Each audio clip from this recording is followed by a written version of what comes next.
Thank you so much for the opportunity to speak today. I'm Cynthia Hines, a board member at OptiFuel Systems. OptiFuel Systems is a next-generation supplier focused exclusively on zero-emission locomotives and refueling solutions.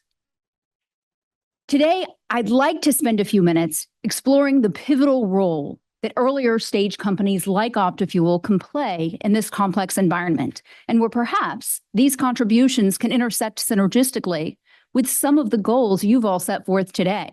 From profits to the railroads, to resilience, to enhanced safety and U.S. job growth. U.S. economic vitality, competitiveness, and national security hinge on our locomotive technology. Our railroads are a masterpiece of logistics, strategy, and infrastructure, powered by technology engineered to last a lifetime. And so while the focus of this presentation today will be on strategies to leapfrog the constraints imposed by obsolete technologies, the reason we're discussing these constraints is not because the technologies were flawed, but because they've served us so well. Diesel locomotive technology was so good, our railroads ran on it for nearly 100 years. That's a high bar to beat. So the issue is simple. Without supplier innovation, our industry has become dangerously dependent on obsolete technology.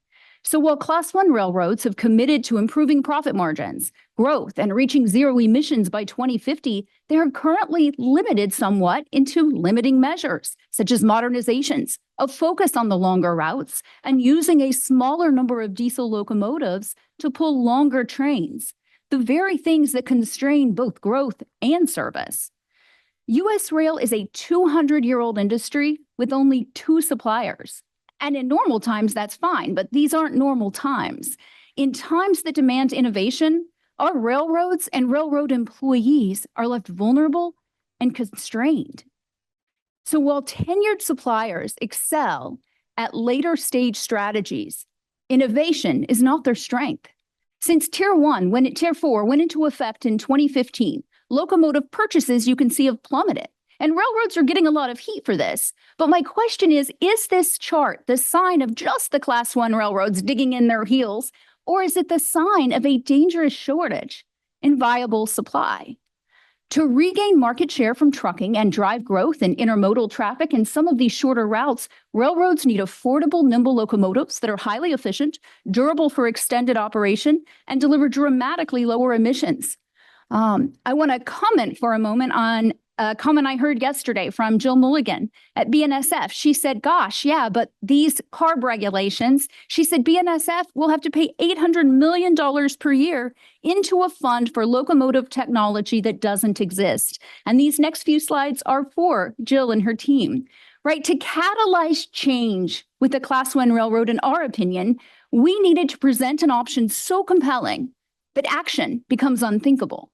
So imagine zero-emission locomotives that not only match or exceed diesel performance, but also deploy seamlessly. What if they can improve uptime, boost profit margins, and fit within existing CapEx budgets and equipment replacement cycles, with fuel at a price comparable to or lower than diesel?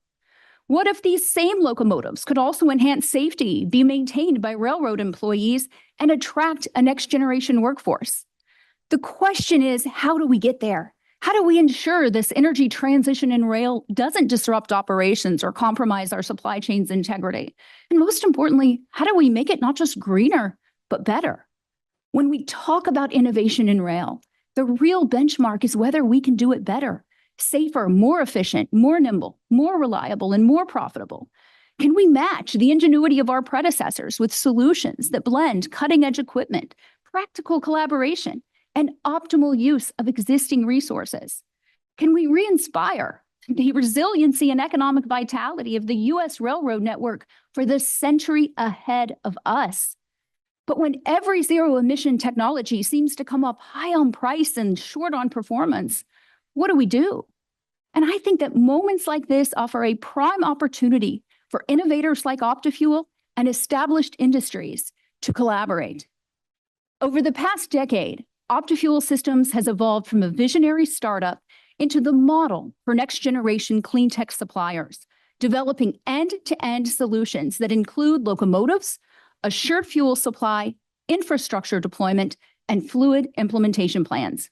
Today, OptiFuel is not only redefining what's possible with zero-emission locomotives, but also demonstrating the viability and profitability of a full energy transition in U.S. rail. Our predecessors created the world's most efficient freight rail network. And to protect this advantage, we must strategically align the entire supply chain. Aligned fuel production is the foundation. I couldn't have come after a better person talking about these fuels. U.S. locomotives require over 4 billion gallons of fuel per year. And looking back at history, we see U.S. crude oil production surge from the 1920s to the 1950s, just as our railroads were transitioning from steam to diesel. This was the foundation for a robust supply chain that powered not only railroads, but the wealth of our entire nation. So if anyone sees this energy transition as merely an environmental mandate, I hope to change that perspective today. This transition is the biggest opportunity of our lifetimes. We need tycoon thinking.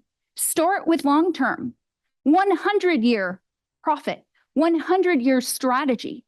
Great business leaders know that before solving the problem, you look at the opportunity. We can build in flexibility for battery, overhead electric, and hydrogen, any energy source we want that may be viable in the future or may work now for lower horsepower applications. But if we overlook the 3 million miles of pressurized pipelines that already deliver CNG, compressed natural gas, along our railroad rights-of-way and to nearly every home and business in this country, our Class I railroads will miss the biggest profit opportunity U.S. rail has ever seen. But wait, I know what they're probably saying, but Cynthia, natural gas has emissions. But renewable natural gas, RNG, which is chemically equivalent to CNG, but produced from waste rather than fossil fuels, is emissions-free. RNG offers the highest reduction in greenhouse gas emissions among locomotive power options, and it leads in price, safety, and production volumes. By partnering strategically with OptiFuel on RNG projects and fuel station projects, U.S. railroads have the potential to unlock completely new and lucrative revenue streams, offset infrastructure costs, and secure a reliable fixed-cost fuel supply. But what about the technology? Can RNG-powered locomotives really go the distance? In digital trials, 2 OptiFuel RNG-powered line haul locomotives with a single tender car outperformed 2 diesel locomotives by a distance of nearly 1,000 miles, traveling an impressive 2,500 miles between fuel stops. But what about refueling? OptiFuel built its first prototype CNG RNG fuel station for the Indiana Harbor Belt Railroad in 2018. For Class I railroads, OptiFuel is now scaling up to larger stations, each capable of dispensing approximately 260,000 gallons of fuel per day. These fueling stations are led and managed by local railroad teams.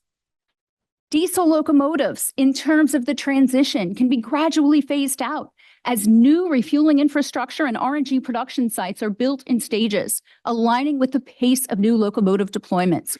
During the transition, diesel and RNG locomotives could operate seamlessly together within a single train consist.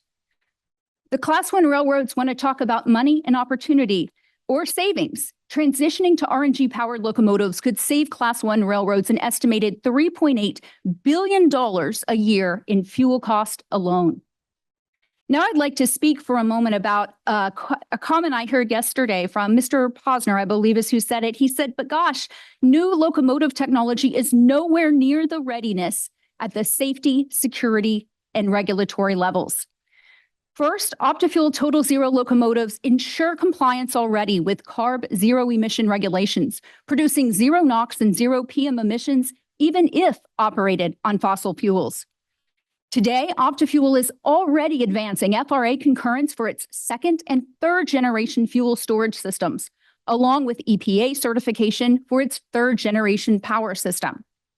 Next year, OptiFuel will begin line haul demonstration and concurrence testing at the FRA's Technology Transportation Center in Pueblo, Colorado. 1 million mile testing will begin in 2026. OptiFuel Total Zero locomotives feature a modular design that introduces new efficiencies for railroads, like 95% operating uptime and on-track engine replacement in about an hour. New technology leads to U.S. job growth, workforce development, and safer operations. Modularity also allows for efficient trials, customization, and flexibility to future-proof operations. This adaptability reduces risk and encourages railroads like Sierra Northern that we heard yesterday to explore these new technologies, providing them with the ability to test and swap power systems as needed.